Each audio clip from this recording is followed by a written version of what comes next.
Episode 1: Isis, Osiris, and the Sacred Balance. From the ancient sands of Egypt to the altars of today's witches and priestesses, the love story and divine archetypes of Isis and Osiris still pulse with power. The divine story. Mythos of life, death, and resurrection.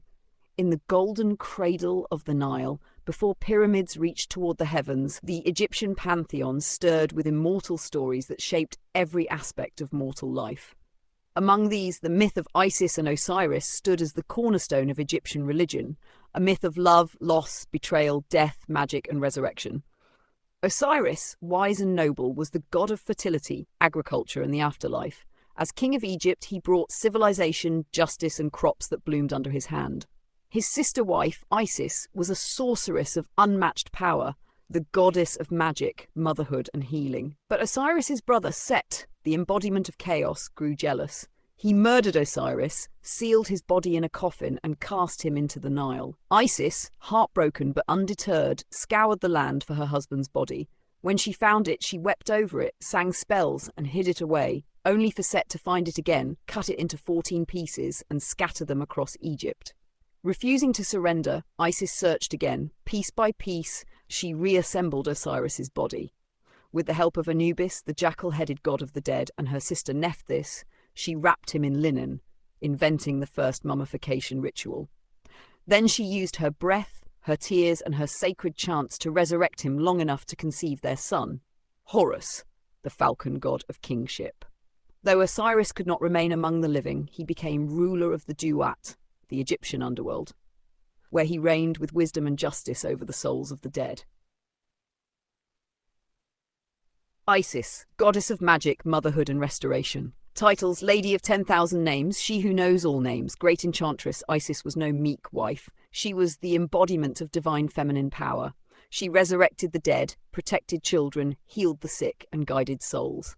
Unlike other goddesses who ruled in fixed domains, Isis crossed boundaries.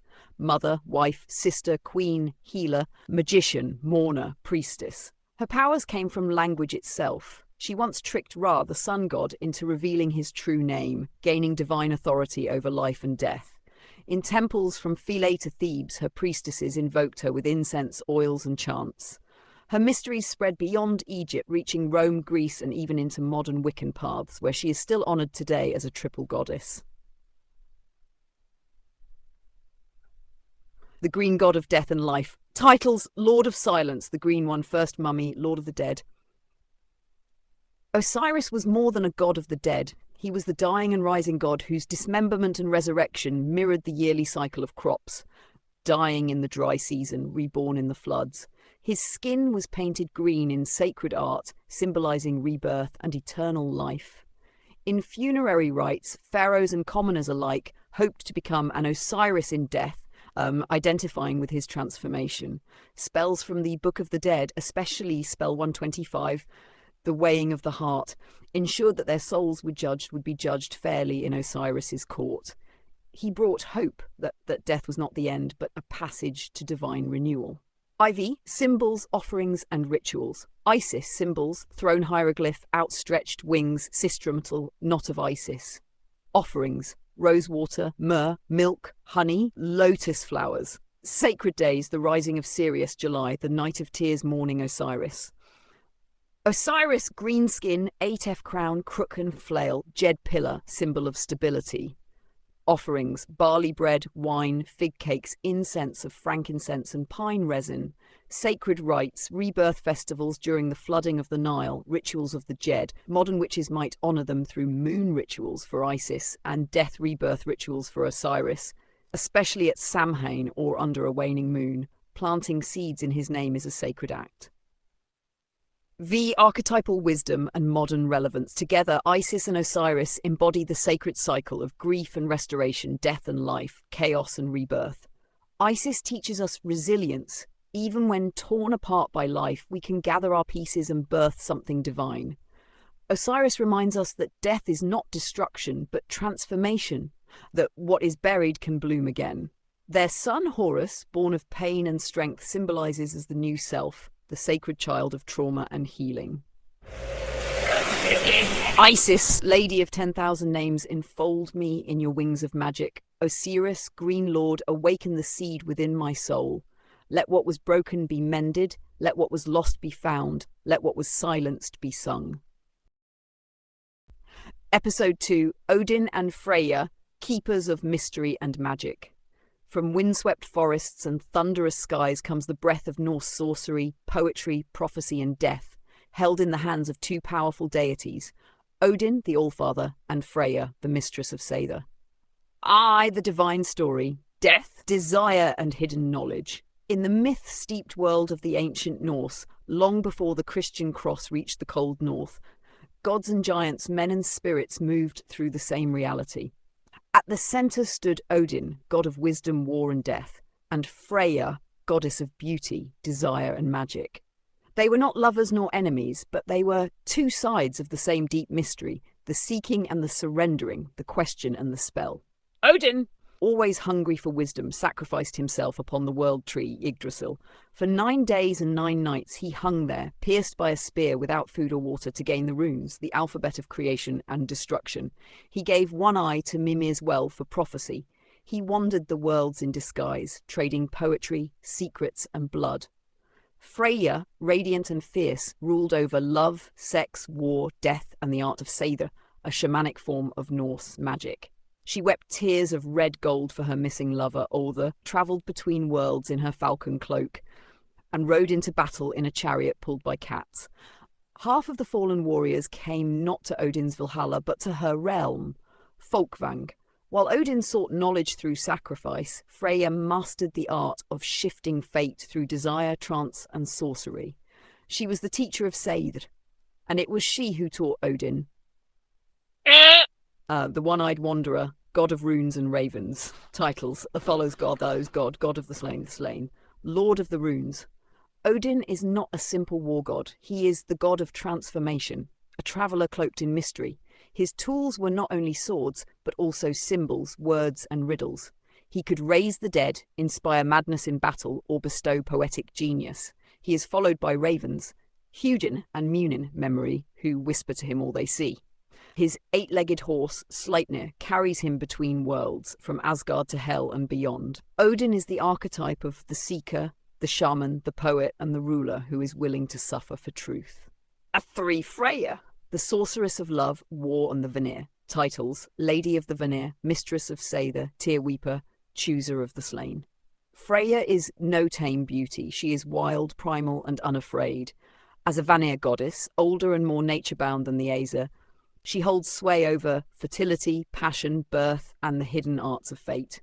She is associated with cats, her sacred animals, hawk or falcon, symbolizing vision and flight, amber, said to be her tears, sexual power, seen not as shameful but sacred. Freyja is the original witch, the first practitioner of Seidr, a magical art that includes trance, shape-shifting, soul-journeying, prophecy and weatherworking. In Viking culture, Seidr was both revered and feared, too feminine for many men to touch. She received half the dead from the battlefield, not only warriors, but those who died for love, honour, sacrifice or vision. Symbols, offerings and sacred practices. Symbols: ravens, wolves, gallows, runes, Yggdrasil. Offerings: mead, blood, bones, feathers, ashwood. Tools: runes, spear, gungnir, masks, blindfolds. Rituals: rune casting, ecstatic trance, poetry, invocation, shamanic fasting. Symbols: cats, falcon cloak, brisingamen necklace, boars, amber. Offerings: honey, roses, mead with herbs, amber jewellery, red apples. Tools: staff, Voldran, smoke bundles, animal bones.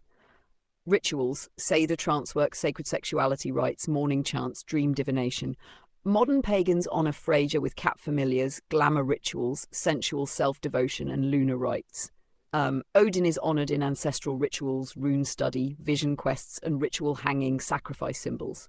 Symbolic only, never real. The archetypal wisdom and modern relevance. Odin and Freyja reflect two sacred paths toward power. Odin is the seeker who questions everything, willing to lose his eye for a glimpse of the truth. He represents sacrifice, leadership, memory and fate. His path calls to poets, visionaries and those who walk the edge. Freya is the embodiment of embodied magic, embracing beauty, sexuality, grief, and sorcery without apology. She calls to witches, lovers, and shapeshifters. Together, they offer a balance between mind and body, death and desire, sacrifice and pleasure, knowledge and intuition. They are not good or evil, but elemental forces of the pagan world. Kuriai, closing invocation. Odin, riddler of the 9 realms, whisper your runes into my breath. Freyja, Weaver of desire, let your fire burn in my blood. Guide me between the veils of worlds. Let memory and trance awaken the hidden song of my soul. Episode 3. Hecate and Dionysus, the Witch Queen and the Liberator. From crossroads and midnight torches to ecstatic rites in moonlit groves, Hecate and Dionysus stand as guardians of wild magic, sacred rebellion, and soul transformation. The divine story. Thresholds, madness and sacred freedom. In the darkened corners of the ancient Greek world, where olive groves whispered and black dogs howled, lived 2 gods feared and revered in equal measure. Hecate, queen of the crossroads and sorcery, and Dionysus, god of wine, ecstasy, and divine chaos. Though their realms were different, she of witchcraft and shadow, he of intoxication and divine frenzy, their powers often converged in the rites of transformation, ritual possession, and the destruction of ego. Hecate walks the liminal. Neither fully of Olympus nor of the underworld, she is a titaness older than Zeus. She guides the dead, protects witches, lights the dark paths, and governs curses, herbs, and spells. Appearing at crossroads with her torches and hounds, she is called upon when the path is unclear or when a soul dares descend into its own inner abyss. Dionysus, born of lightning and chaos, is the twice-born god. His mortal mother Semele died upon seeing Zeus's true form, and he was sewn into Zeus's thigh until rebirth. As a child, he was torn to pieces by Titans and resurrected, a symbol of madness, rebirth, and holy dismemberment. His followers, the Maenads, danced wildly through forests, possessed by ecstasy, tearing away the constraints of society and ego. Together, Hecate and Dionysus open the gate to the wild within, one with moonlight and shadow, the other with vine and trance. Hecate, queen of witches, mistress of shadow and light. Titles: Lady of the Crossroads, Torchbearer, Keeper of Keys, Queen of Ghosts. Hecate is ancient, so ancient that even Zeus honors her power. She governs magic in all forms, spells, divination, herbalism, curse-breaking. The dead and spirits, psychopomp and protector. The moon and feminine mysteries. She is depicted as triple-formed, maiden, mother, crone, or sometimes simply 3-faced, facing past, present, and future. Her appearance at crossroads, physical or spiritual, means transformation is near. Witches called her with torches, incense, black dogs, and whispered offerings. She was feared as a goddess of curses, but also adored by midwives, herbalists, and mystics. Her feast, Hecate's Deipnon, was held on the dark moon, with food left at the crossroads for the restless dead. 3. Dionysus, god of ecstasy, death, and divine madness. The liberator twice born, lord of the vine, bringer of madness. Dionysus shatters boundaries. He is life and death, man and woman, wine and blood, mortal and divine. He is not merely a god of drunkenness. He is the god of release, releasing grief through tears, joy through dance, and pain through wild surrender. He brought his cult from the east, and it spread like wildfire. His rites, the Bacchanalia, were once held in secret.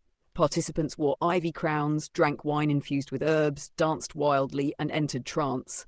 Some experience prophecy, others breakdown, but all touched the divine. He stands for the destruction of the false self, so that the soul can be reborn, free, unshackled, ecstatic. Symbols, offerings, and sacred rites. Hecate. Symbols: keys, torches, crossroads, serpents, black dogs, moon phases. Offerings: garlic, honey cakes, eggs, wine, pomegranate, incense, myrrh, mugwort, herbs, yew, mandrake, hemlock, mugwort, wormwood. Rituals: dark moon rites, banishing spells, spirit work, ancestral invocations. Dionysus: symbols: ivy, grapevine, thyrsus, pinecone wand, panther, mask. Offerings: red wine, grapes, figs, honey, lilies, laurel. Herbs: wild thyme, vine leaves, henbane, caution, poppy. Rituals: ecstatic dancing, drum trance, masked ritual, poetic channeling, sexual freedom rites.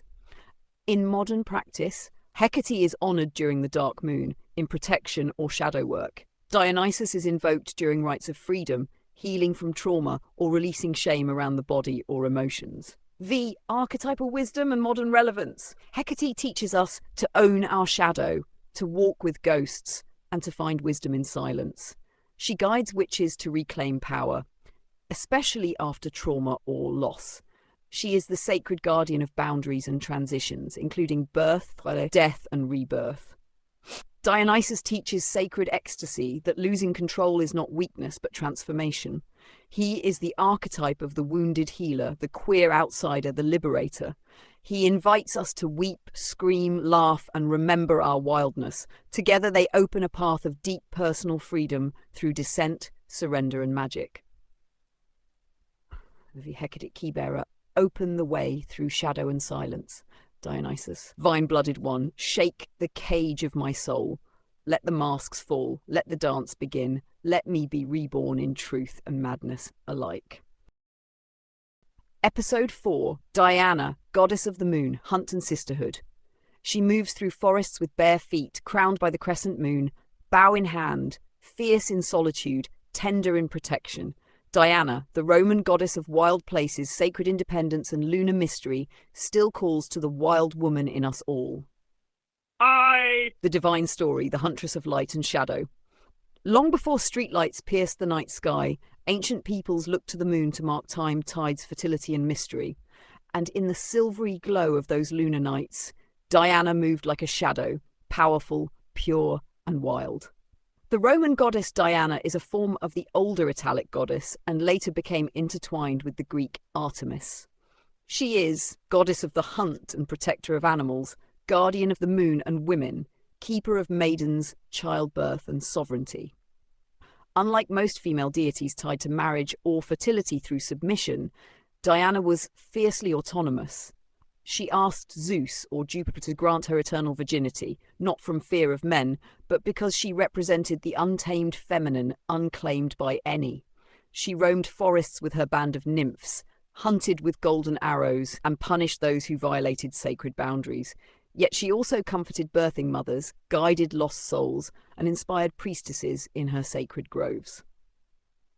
Diana as the triple goddess. In later Roman and Hellenic practice, Diana was seen as part of a triple form: Luna, moon in the sky; Diana, huntress on earth; Hecate, crone in the underworld. This triplicity reflected the maiden-mother crone cycle, mirrored in the lunar phases: wild and young Diana, untamed potential; nurturing protector and moonlight queen; whining dark, underworld guide and soul midwife.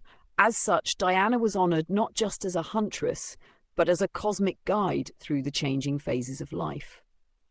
3. Her sacred spaces and priestesses. Diana's most sacred site was Lake Nimi, south of Rome, known as Diana's Mirror. There her priestesses, often escaped slaves and free women alike, worshipped in groves under the open sky. The priest-king, known as the Rex Nemorensis, ruled only as long as he could defend his title in mortal combat. This emphasized the raw, natural, and untamed cycle of life, death, and succession under her domain. She was also widely honored in the festival of Nemoralia, August, also called the Festival of Torches. Devotees would march with candles and garlands around her lakes, offering prayers for liberation, safety, and feminine power. IV, symbols, offerings, and sacred practices. Diana, symbols, crescent moon crown, silver bow and arrows, stag, hound, torch. Animals, deer, bear, dogs, hare, wild and sacred animals of the forest. Offerings, moon water, white flowers, apples, honey, silver coins, animal-shaped candles. Sacred herbs, mugwort, willow, jasmine, wild mint, yarrow, pine. Places of worship, forests, lakes, mountain clearings, moonlit altars. Rituals in her honour. Moon bathing under the full moon, especially in natural places. Wild walks barefoot through forest paths to connect with her essence. Lighting a candle at a crossroads with a silent prayer for guidance or protection. Creating a lunar altar with moonstone, silver, antlers, feathers, and wild herbs. Celebrating Nemoralia by floating candles on water, releasing wishes or grief. Archetypal wisdom and modern relevance. Diana remains deeply relevant in the modern world, especially for women seeking autonomy, boundaries, and protection, witches reconnecting with natural cycles and lunar power, empaths and healers who need to reclaim their wilderness, survivors who walk their path alone and still shine. She teaches you are whole without a partner. Your body, mind, and soul are sacred territory. Nature is a sanctuary and a source of power. The moon is not just a light, it is a cycle we live through. Diana is not tamed. She reminds us that feminine energy is not always soft. It can also be wild, sharp, and luminous. VI. Closing invocation. Diana, guardian of the untamed heart, silver huntress of the moonlit grove, let your arrows pierce illusion. Let your torch light the dark paths. In your forests may I walk wild and free, sovereign in spirit, sacred in solitude. Episode 5, The Morrigan and Cernunnos, Death and the Wild Spirit. From the mist-drenched lands of the Celts rise two ancient powers, the shape-shifting Morrigan, goddess of fate and battle, and Cernunnos, the horned god of the wild, the forest, and all that pulses with primal life. Together, they form a sacred polarity, death and fertility, shadow and vitality, chaos and stillness. The divine story, the edge of life and death. In the old pagan world of the Gaels and Brythonic Celts, gods were not removed from nature, they were nature. And none embodied this more deeply than these two ancient and often misunderstood deities. The Morrigan, whose name means Great Queen or Phantom Queen, is a complex goddess of war, fate, prophecy, sovereignty and death. She appears before battle as a raven, predicting doom or victory. She shapeshifts, screams over rivers of blood and washes the armour of those doomed to die. Yet she is not evil, she is the guardian of thresholds who demands that warriors and seekers confront their fears, their limits and their truths. Cernunnos, the horned one, is even older, he predates writing. Found carved on ancient stones like the Pillar of the Boatman, and in Celtic artwork he is the lord of the forest, god of animals, fertility, cycles, wealth and deep stillness. Together they form a sacred axis. Morrigan rules the battlefield, prophecy and endings. Cernunnos governs fertility, the forest and timeless being. They are both deeply tied to Samhain when the veil thins and souls pass between worlds. The Morrigan, Phantom Queen, goddess of war and sovereign titles. The Great Queen, washer at the ford, raven of fate, lady of crows. The Morrigan is not one goddess, but often a triad. Badbrenzy, Matcha, sovereignty, and Nemain, panic confusion.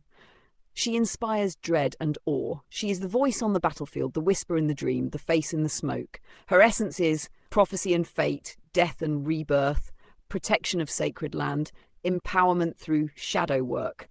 She is also the sovereignty goddess, appearing in tales as a woman offering kingship to warriors, but only if they honour the land, the other world, and her body. She cannot be possessed, but she can empower. To walk with the Morrigan is to walk with truth, even when it cuts. 3. Cernunnos, the horned god of wild nature. Titles: the Lord of Beasts, Forest King, Guardian of the Green, God between worlds. Cernunnos is the unspoken pulse of the forest, a god without surviving myths, but whose image is etched in our bones. He sits cross-legged, surrounded by animals. He wears stag antlers, the same horns shed and regrown each year, symbolizing the cycle of death, rebirth, and virility. He is also associated with the underworld and seen as the lord of the animals who guard its gates. He is the stillness in the trees, the growl of the wild boar, the breath of the stag. He represents primal masculinity, not domination, but harmony with nature. Wealth, not coin, but the richness of land and life. Death, as part of the natural order, not to be feared. He is invoked not to conquer, but to reconnect with the earth, with instinct, with cycles. Symbols, offerings, and sacred rites. The Morrigan. Symbols: ravens, crows, blood, ford crossings, red rivers, black cloaks. Offerings: black feathers, iron nails, red wine, pomegranate, obsidian, animal bones.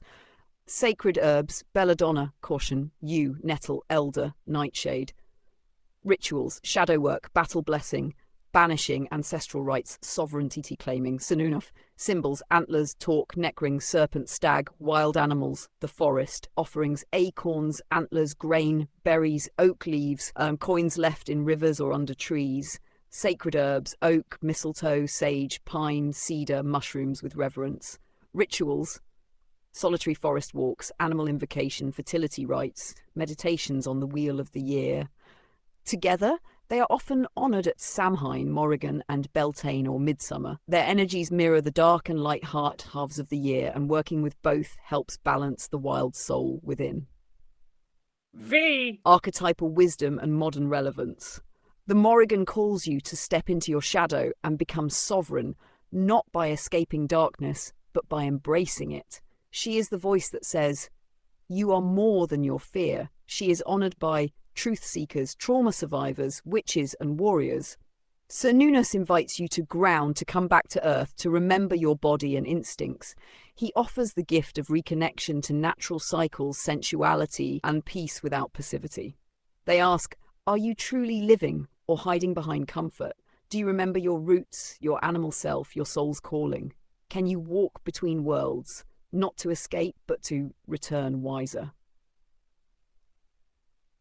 Morrigan, Phantom Queen, let your wings shadow my fear and awaken my truth. Let your cry tear through illusion. Cernunnos, Lord of the Forest, let your antlers guard my soul. Let your silence root me in earth's heart. May I walk wild, may I die proud, may I rise whole. Episode 6, Inanna Isht, goddess of sex, war and rebirth. She was the morning star and the evening star, lover and warrior, queen of heaven and queen of the underworld. Inanna, later called Ishtar, is one of the oldest known goddesses in human history and one of the most powerful. The divine story, descent, sovereignty, and rebirth. Long before the Greek and Roman pantheons, in the fertile plains of Sumer and Akkad, modern-day Iraq, the people of Mesopotamia worshipped a goddess who defied all categories. She was Inanna to the Sumerians and later Ishtar to the Akkadians, Babylonians, and Assyrians. She ruled love, beauty, war, sex, power, storms, fertility, and divine sovereignty. She could be both a tender seductress and a ruthless warrior, capable of bestowing kingship or destroying empires, but her most powerful myth is her descent into the underworld. In this story, Inanna chooses to descend into the realm of her sister, Ereshkigal, queen of the dead. At each of the 7 gates, she is stripped of a symbol of power, her crown, jewels, staff, robes, until she stands naked and bowed before death. She dies. She hangs lifeless on a hook, and for 3 days the world falls out of balance. But Inanna had planned this. She sent for help. With the aid of divine allies, she rises again, changed, crowned anew, and reborn with the power of the underworld in her grasp. She returns not broken, but wiser and unstoppable. This myth is the blueprint of the soul's descent and resurrection. It predates Persephone, Jesus, even Dionysus. It is the original myth of shadow work. Inanna Ishtar, Queen of Heaven, Mistress of All. Titles: Queen of Heaven and Earth, Morning and Evening Star, Lioness of Battle, Sacred Whore, Bride of Storms. Inanna embodies contradictions made divine. She brings love and war. She blesses fertility and bloodshed. She is the temple priestess and the warrior queen. Her symbols include the 8-pointed star, the lion, and the ringed staff of rulership. She rides a chariot pulled by lions. Her temples were centers of sacred ritual, music, sex, prophecy, and power. Inanna also presided over Hieros Gamos, sacred sexual rites between the high priestess and king, symbolizing the union of earth and heaven, goddess and mortal. She is not nice. She is divine feminine power in its rawest form, beautiful, bloodied, glorious, and sovereign. Symbols, offerings, and sacred practices. Inanna symbols: 8-pointed star, Venus, lions, ringed rod, crescent, doves. Offerings: frankincense, pomegranate, date wine, roses, gold jewelry, red fabrics. Animals: lions, doves, scorpions, snakes. Sacred herbs: myrrh, rose, saffron, mint, date palm, henna. Rites: full moon offerings, descent rituals, mirror magic, sensual dance, blood rites. Temple priestesses in her name were powerful figures, poets, oracles, and healers. Sexuality was considered sacred, a pathway to the divine. The 7 gates of descent, a ritual map. Inanna's journey through the 7 gates is used today by many modern priestesses and witches as a spiritual map. Each gate represents a part of the self we must surrender. 1. Crown, identity, ego. 2. Necklace, voice, expression. 3. Staff, authority. 4. Breastplate, protection, defense. 5. Ring, relationships. 6. Girdle, sexual power, womb 7. Robes, illusions, appearance. At the end, you meet your own shadow, death, grief, silence, and then you rise, reborn, crowned by your own truth. This myth speaks deeply to anyone healing trauma, navigating major life transitions, or reclaiming lost power. Archetypal wisdom, modern relevance. Inanna Ishtar is the ultimate force of reclaiming the self. After descent, after shame, after loss, she teaches that sex is sacred, not shameful. Power and love can coexist. Death is a teacher, not an end. You are allowed to want and claim everything. She is the patron of survivors of trauma, witches and priestesses, women reclaiming their bodies, anyone who has ever descended into shadow and clawed their way back. To work with Inanna is to dare to face your own destruction and to rise naked and golden with your scars as symbols of sovereignty. Closing in Inanna, Queen of Heaven, guide me through the gates. Strip me of illusion, pride, fear. Let me hang in silence until I remember my name. Let me rise, crowned by my scars, cloaked in my truth, burning with desire and free. Episode 7. Veles and Moke, Earth, Waters, and the Serpent Below. Beneath the soft loam of the land, among sacred springs and underworld rivers, two ancient Slavic deities dwell. Mokosh, the great mother of earth and fertility, and Veles, the serpent god of the underworld, cattle, magic, and hidden knowledge. Together, they guard the balance between the surface and the deep, weaving fate through soil, shadow, and song. I, the divine story, earth above, serpent below.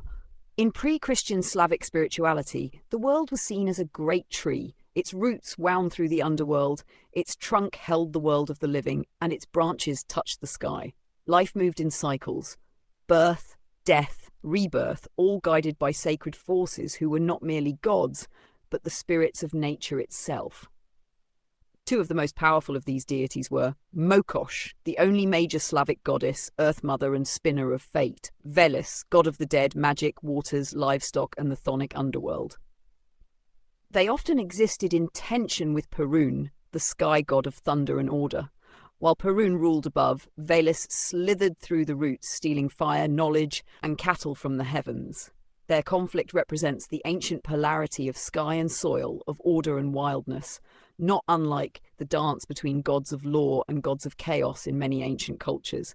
Yet Veles and Mokosh were also deeply interconnected. Where he ruled the mysterious waters and spirits of the dead, she ruled the fertile soil, childbirth, weaving, and women's cycles. Ha! Mokosh? Earth Mother, weaver of fate, guardian of women. Titles: Moist Mother Earth, spinner of life, protector of women, great one of the fields. Mokosh is one of the oldest known goddesses of Eastern Europe. Her name is thought to come from moisture, reflecting her connection to rain, fertility, and the living earth. She is the goddess of the harvest, motherhood, spinning, weaving, childbirth, protection, and soil, protector of women, especially during birth and menstruation, guardian of ancestral spirits, and a bridge between past and future. In homes across Slavic lands, women prayed to Mokosh at their spinning wheels, in the fields, or during the birth of a child. She was often invoked for protection, abundance, and guidance. Her sacred day was Friday, and her symbols, flax, wheat, the loom spirals, were often embroidered into traditional clothing and cloth. Mokosh is both gentle and firm, a mother who nourishes but also demands respect for the earth and for the cycles of life. Veles, god of the underworld, waters, and wild magic. Titles: Serpent Lord, Keeper of the Dead, Magician of Roots, Guardian of Cattle and Song. Veles is mysterious, serpentine, dreamlike. He moves through the roots of the world tree, governing the underworld, spirits of the dead, cattle, magic, music, and wealth. He is the great rival of Perun, the thunder god. While Perun reigns from above, Veles stirs from below, rising as mist, slinking through rivers, calling through the fog. Their eternal battle is played out in thunderstorms, when lightning strikes the earth, a symbol of Perun striking at Veles. But unlike a devil or villain, Veles is not evil. He is the cycle of decay and regeneration, the guardian of hidden treasures and inner power. He is the trickster, the guide through dreams and the underworld, and protector of poets, herders, and magicians. He teaches that dissent is necessary, that rot feeds life, that the truth lies beneath. I'm symbols, offerings, and sacred rites. Mokosh symbols: spindle, loom, wheat sheaf, spirals, water vessels, the womb. Offerings: bread, milk, honey, flax, embroidered cloth, apples, wildflowers. Rituals: weaving blessings, fertility prayers, earth offerings, ancestral remembrance. Sacred animals: sheep, hens, storks, bees. Symbols: serpents, air, fog, roots, horns, bones, underworld, river. Offerings: mead, mushrooms, cheese, animal bones, smoke, fermented grains. Rituals: underworld journeying, dreamwork, offerings at sacred springs or trees, soul retrieval rites. Sacred animals: cattle, snakes, wolves, black goats. In rural Slavic traditions, trees and springs were often dedicated to Veles, while home altars for Mokosh were maintained by women to bless the family and the land. V. Archetype, wisdom, and modern relevance. Mokosh and Veles offer sacred lessons that feel especially alive in today's world. Mokosh teaches groundedness, how to return to your body, honor your cycles, and listen to the wisdom of the earth.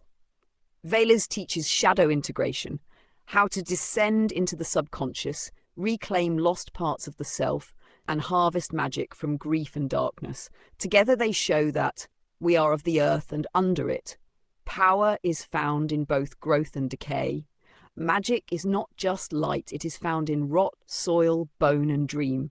They call to witches who walk barefoot through forests, dreamers who follow serpents into the dark, women reclaiming body wisdom, storytellers and spirit workers. Mokosh, moist mother of the fields, bless the womb of the world within me. Let me sow seeds with care and reap with reverence. Veles, serpent lord of roots and rivers, open the path below. Let me drink from the shadowed well and rise bearing truth, mud and magic. Light, storm, and sacred reckoning. In the celestial realms of Shinto myth, two divine siblings shape the world's fate: Amaterasu, radiant goddess of the sun and order, and Susanoo, wild god of the storm and sea. Their conflict and reconciliation echo within every soul, learning to balance the chaos and clarity within. I, the divine story. Siblings of sun and storm. In the mythic origin of Shinto, the native spirituality of Japan, the world was formed from chaos into order as divine beings emerged from primordial elements. Among them, the gods Izanagi and Izanami gave birth to the islands of Japan and the first generation of kami, spirits or gods. From the left eye of Izanagi, after he purified himself from death, was born Amaterasu, goddess of the sun. From the nose came Susanoo, the storm god. Though siblings, their natures were opposite. Amaterasu shone with grace, responsibility, and celestial light. Susanoo surged with chaos, destruction, raw emotion, and the sea. When Susanoo was banished for his wild behavior, he visited Amaterasu in the high celestial plane to say farewell, but his arrival brought destruction and terror. He trampled her rice fields, defiled her weaving hall, and threw the flayed body of a sacred horse into her sanctum, killing one of her attendants. Horrified, Amaterasu retreated into a cave, plunging the world into darkness. The other kami, desperate to restore balance, gathered and devised a ritual. They danced, sang, laughed, creating a mirror and hung sacred jewels on a sakaki tree. As curiosity stirred in Amaterasu, she peeked out and saw her own radiance reflected. The gods pulled her from the cave, restoring the sun to the world. This myth teaches that even the sun can be dimmed, even chaos can be calmed, and ritual, joy, and reflection are the keys to healing rift. Amaterasu, goddess of the sun, order and sacred beauty. Titles: Great Heaven Shining One, Queen of the High Plain, Ancestor of Emperors. Amaterasu Amikami is the supreme deity of Shinto tradition, the sun goddess, source of light, life, wisdom, and purity. Her essence is gentle yet firm, shining yet veiled, maternal yet sovereign. She governs the celestial sun, order, law and responsibility, sovereignty and balance, ritual, culture, and sacred beauty. Her mirror, the Yatano Kagami, is still enshrined as one of Japan's 3 imperial regalia, representing truth and self-reflection. She is the mythical ancestor of the Japanese imperial family, and her shrine at Ise Grand Shrine remains one of the most sacred places in Japan. Amaterasu teaches that power can be wielded with compassion, that sovereignty requires retreat, reflection, and radiant return. 3. Susanoo, god of storms, sea and wild rebirth. Titles: Lord of the Sea, Stormbringer, Chaos Brother, Serpent Slayer. Is volatile, emotional and often misunderstood. He is not simply destructive, he represents the emotions too wild to be contained. The chaos that breaks stagnation, the storms that bring renewal. After his exile, he proved his worth by slaying the great eight-headed serpent Yamato no Orochi, saving a young maiden and marrying her. From the slain serpent's tail, he pulled the legendary sword Kusanagi no Tsurugi, which later became one of Japan's imperial treasures. Susanoo represents storm and water, cleansing and wrath, raw emotion, grief, anger, joy, challenge to order, and the gift of sacred disruption, heroism, loyalty, and protection beneath his wildness. He reminds us that chaos has its place, that shadow and storm are necessary, that even destruction can reveal a sword of truth. IV, symbols, offerings, and sacred practices. Amaterasu. Symbols: mirrors, golden disc, sunrise, white birds, especially roosters. Offerings: rice, sake, white flowers, mirrors, light, clean water, written prayers. Rituals: sunrise meditations, mirror gazing for clarity, cleanliness rituals, sacred poetry. Sacred places: Ise Jingu Shrine, personal sun altars, east-facing temples. Symbols: waves, wind, the sword, serpent, storms, blue cranes. Offerings: sak, seaweed, salted fish, rice, stormwater, silver items. Rituals: emotional release practices, shouting rites in nature, bathing in rain or rivers, cutting rituals, symbolic. Sacred places: Izumo Taisha Shrine, riverbanks, wild forests, coasts. Many modern Shinto practitioners honor both through seasonal festivals, purification rites, misogi, and personal devotionals rooted in nature and respect for spirit. Archetypal wisdom and modern relevance. Amaterasu and Susanoo live in us all. Amaterasu teaches us how to hold our light with integrity, to retreat when needed, but also to return. She is the divine matriarch, not oppressive but luminous. She reminds us to cultivate ritual, beauty, structure, and clarity, invites us to express what has been repressed, to rage, cry, storm, and in doing so shed falsity. He is the trickster and the cleanser, wild but necessary. Without him, stagnation would rule. They represent the dance of light and shadow, duty and emotion, control and surrender. Together they show that the world and the soul must contain both sacred order and wild truth. Bye. Closing invocation. Great Son of the celestial plane, let your light fall gently upon my path. Let me reflect truth, honor peace, and walk with clarity and grace. Susanoo, wild god of storm and sea, awaken my voice, my heart, my fury. Let the waves wash through me and reveal the treasure in my storm. Episode 10. Freyr and Odin, Love, Death and Seership. In the 9 worlds of Norse myth, power is never one thing. It is beauty and blood, knowledge and chaos, seership and surrender. And no 2 deities better embody this than Freyr and Odin, twin mirrors of death and desire, of magic and fate. The divine story. 2 paths to power. Odin, Allfather, relentless seeker of wisdom, gave his eye to drink from the well of fate and hung himself on the world tree for 9 nights to gain the runes, sacred symbols of language, magic and destiny.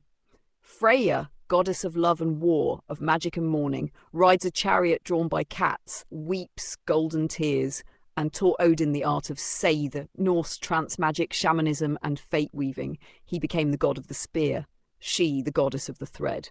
They are 2 faces of knowledge, the ecstatic and the embodied. 2 keepers of death. She chooses half of the slain for her hall Sessrumnir. He takes the rest to Valhalla. 2 sorcerers. One sacrifices to gain the runes. The other embodies them from within. Together, they offer a deep vision of the Norse soul. Wild, wise, beautiful, and bound to fate. Freyja, goddess of love, death, and Seidls. Lady of the Vanir, mistress of cats. Seer of the thread, weeper of gold. Freyja, pronounced Freyja, is not just a love goddess. She is the most complex and powerful of Norse goddesses. Born of the Vanir, the older fertility gods, she joins the Aesir after a great war between divine tribes. She rules Seidr magic trance, weaving fate, spirit journeying, sexual sovereignty, desire without shame, grief and gold. She weeps golden tears for her lost lover.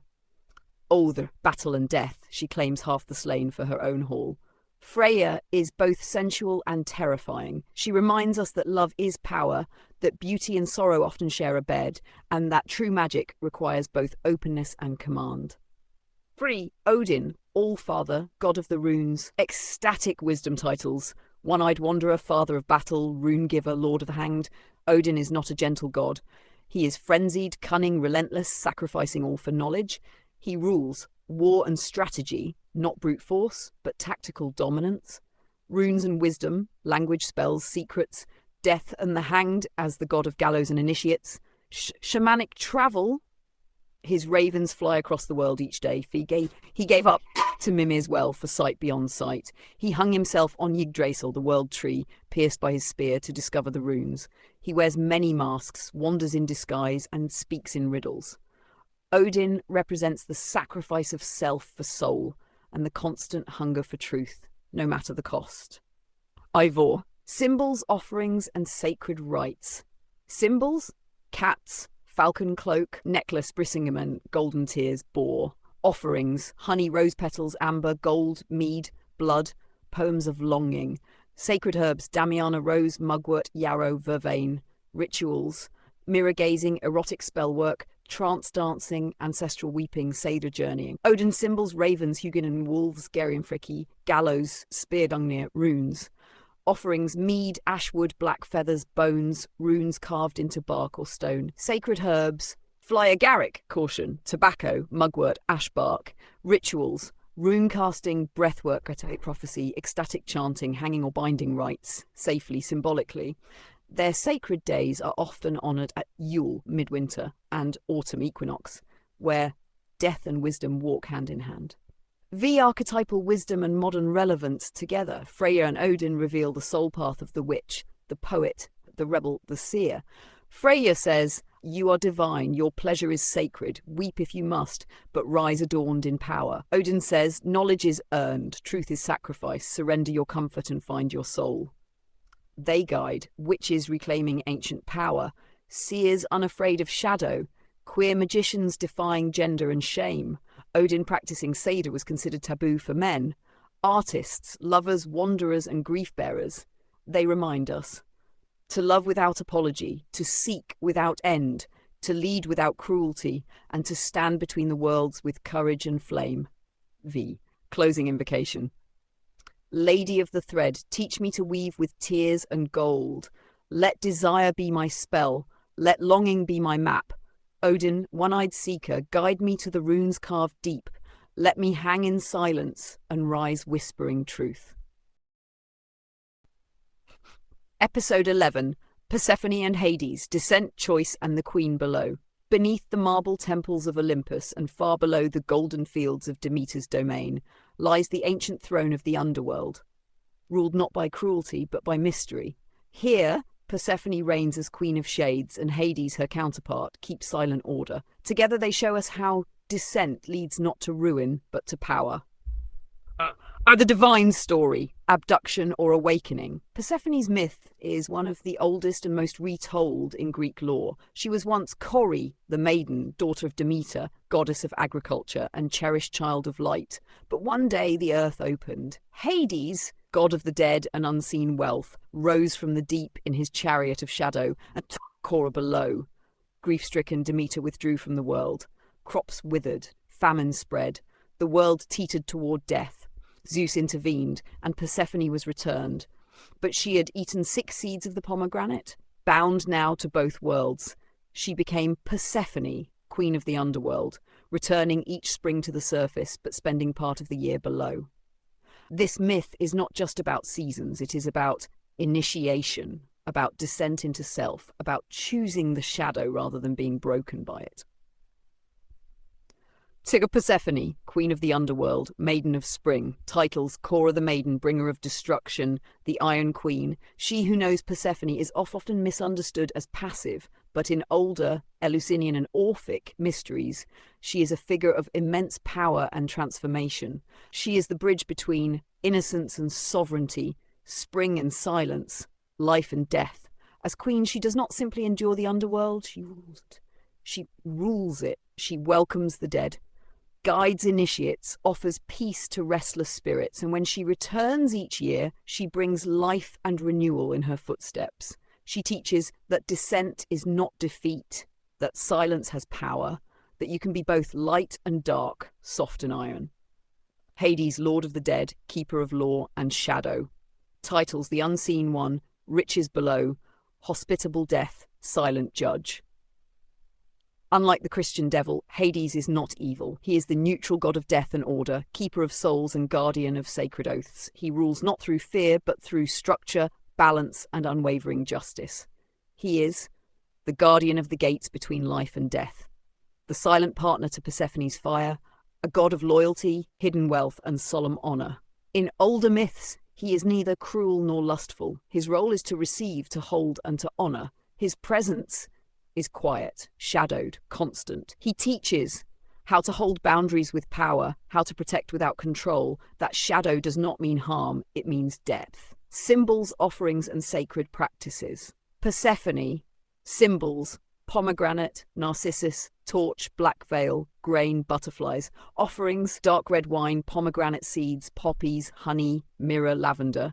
Herbs: yew, asphodel, mint, mugwort, willow bark, valerian. Rituals: descent meditations, pomegranate rites, dreamwork, shadow journaling, full moon invocations. Hades symbols: helm of darkness, black horse, keys, throne, Sphesian.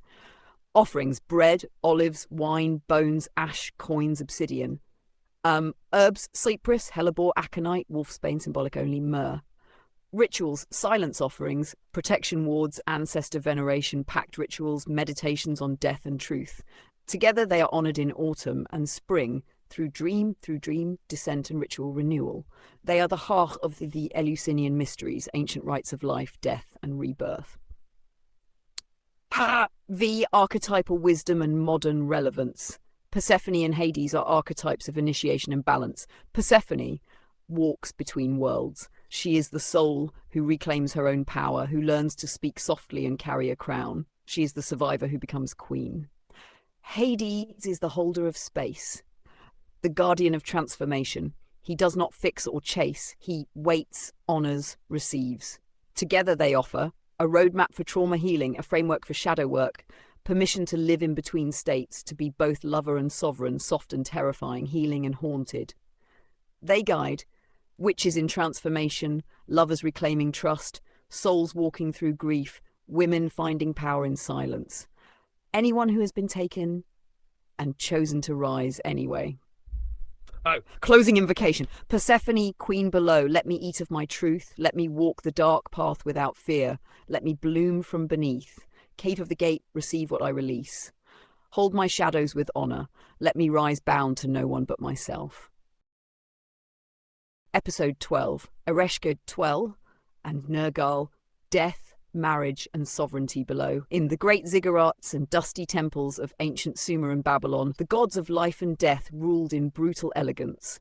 Deep within the netherworld, the goddess Ereshkigal reigned alone, until a god of plague and war came crashing into her realm. Their union is a tale of power claimed, rage honoured, and death crowned. I, the divine story, queen of the dead, lover of fire. Ereshkigal, older sister of the goddess Inanna, rules the great below, the dark, silent underworld of the Mesopotamian afterlife. She is not a devil, but a queen. Powerful, alone, revered and feared. One day, the gods of the heavens decide to send Shulnurgle, god of plague, war, and scorching summer heat, to bring her food during a celestial festival. Arrogant and fiery, Nurgle disrespects her court, standing instead of kneeling, laughing instead of mourning. She is enraged.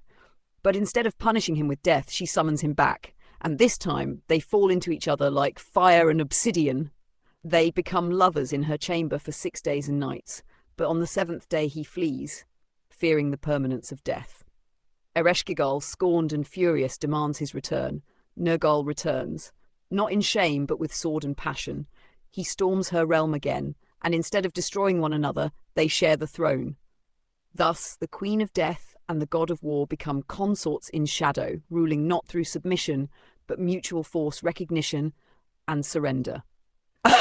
Ereshkigal, Queen of the Great Below, alone and unbroken. Titles: Lady of the Underworld, Keeper of the Dead, First Sovereign of Descent. Ereshkigal is among the most ancient underworld goddesses known to humankind. Older than Hecate, darker than Persephone, she is death in her truth, silent, grieving, powerful, and complete.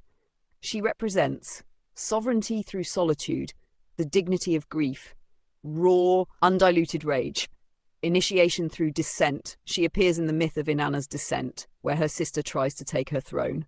Ereshkigal kills her, not out of cruelty, but because death must be honoured. She is not evil, she is sacred. She weeps, screams, births curses, and remains queen. 3. Nergal, god of war, plague, and reluctant king below. Titles: Lord of Fire, the Scorcher, Plague-bearer, Consort of the Dead. Nergal is the god of the burning desert sun, summer heat, plague, war, and destruction. He is hot-blooded, often unpredictable, and feared by the other gods. He represents the consequences of arrogance, transformation through confrontation, masculine submission to feminine power, the union of death and fire. He doesn't conquer Ereshkigal through force. He becomes her equal by returning, facing her rage, and staying. He shows that true power lies in meeting what you fear and bowing to it. Fire. Symbols, offerings, and sacred practices. Ereshkigal symbols: darkness, lion's gate, throne, skeletal wings, dust, black veil, the 7 gates. Offerings: burnt frankincense, ash, obsidian, dried figs, tears, pomegranate. Rituals: grief rituals, silence fasting, underworld journeys, mirror death rites, ancestral offerings. Symbols: fire, sword, lions, scorpions, bronze, heat waves, blazing sun. Offerings: red wine, iron, roasted meat, pepper, ashes from sacred fire. Rituals: fire rites, battle spells, purging curses, solar mourning rituals. Their joint rites may take place at dusk, thresholds, or on the 7th day, a sacred number in their myth. These are liminal gods, living between endings and becoming. V. Archetypal wisdom and modern relevance are not lovers in a romantic story. They are mirrors of the soul's descent.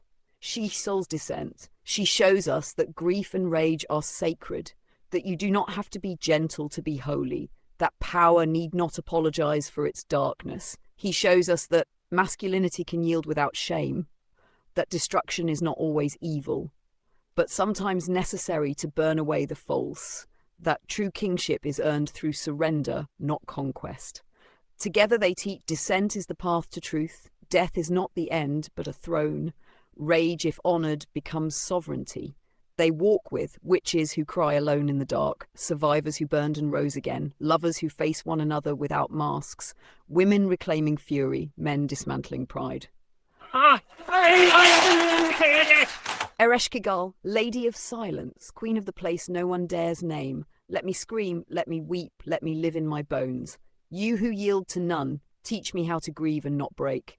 Nergal, fire-tongued god, scorcher of illusions, show me how to stay. Not to run when she roars, but to meet her eyes and burn clean.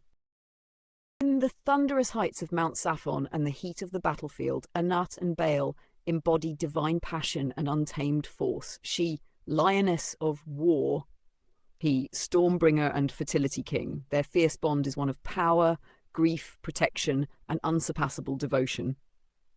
I. The divine story, Storm King and Lioness of Battle. From ancient Ugarit, modern-day Syria, the mythic Baal cycle tells of Baal Hadad, god of storm, rain, fertility, and kingship. He battles the chaos of Yam, sea, builds his palace, and vows to protect cosmic order. At his side stands Anat, his fierce ally. Known as the Maiden, a mistress of battle, she hunts down the enemies of Baal, Yam, Mot, death, serpents, and mourns his death with furious grief, sight and search. Though texts don't cast her as Baal's spouse explicitly, her loyalty, mourning, and fiery protection reveal an intimate spiritual bond, sight-turn-search. Her myth continues in the epic of Akkad, where Anat demands a hero's bow, and when denied, unleashes deadly vengeance. A ruthless display of her divine will, sight-it. Anat, lioness of war and protector of the divine. Titles: Maiden, Mistress of Battle, Lady of the Mountain. Anat is unapologetically warlike yet complex. She is a huntress and warrior, armed with a sword and bow. She defies gender roles, a tomboy goddess who inverts human expectations and search. She mourns with holy rage. especially when Baal is slain by Mot, her grief fueled by loyalty and raw power, cite turn search. Anat is not an afterthought. She is vivid, dynamic, and central. She safeguards divine order with ferocity. 3, 2. Baal! Storm Lord and Fertility King, Lord of Heaven and Earth, Stormbringer, King of Saffon. Baal embodies the pulse of life. He commands thunder, rain, and fertility, ensuring the land's abundance. He is commander and king, erecting his palace atop Mount Saffon. His enemies include dark, chaotic forces, sea and death, but Anat stands by him, relentless, sight, search. Without Baal's storms, earth falls sterile. Without Anat's defense, Baal cannot reign. Symbols, offerings, and sacred practices. Symbols: sword, bow, lion, wings sometimes. Offerings: blood wine, incense, animal sacrifices, hunting rites, obsidian, warrior talismans.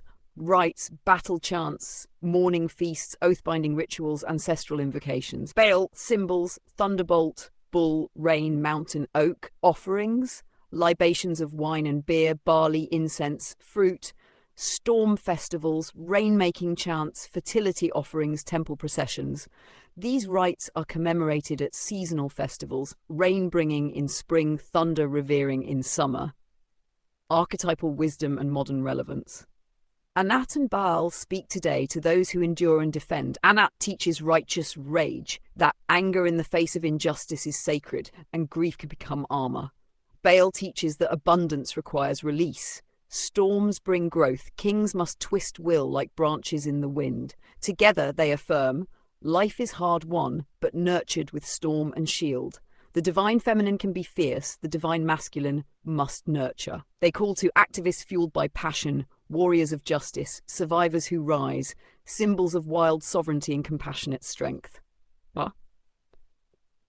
Closing, Anat, lioness of the mount, let your sword shatter walls of fear. Teach me when to weep, when to rise. Baal, storm king of sky and soil, let your thunder fill my bones. Teach me that abundance is birthed from tempest, and that power protects with heart.